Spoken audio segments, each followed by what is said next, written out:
Do you remember this iMac I salvaged earlier this year from a dumpster? It's powering up. Ah, beeps. It's the RAM modules. You would listen, would you? You're missing the RAM. Okay.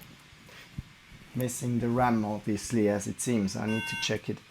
Oh yeah, now I see it. Oh my, what took you so long? And so I was looking through my stuff if I happened to have any 667 MHz DDR2 SO DIMMs. Eventually I found two of 512 MB each, giving me a total of 1 GB of RAM.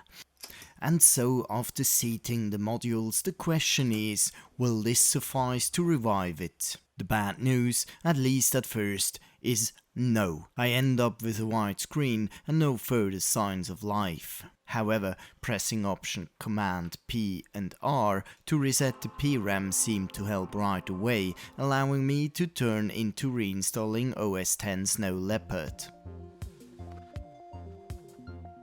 And while Apple would not release any new updates for Snow Leopard since years, the software update utility would still bring up all the old updates to at least bring it to the most recent state. The machine would receive some cleaning before it's finally ready to move into the museum.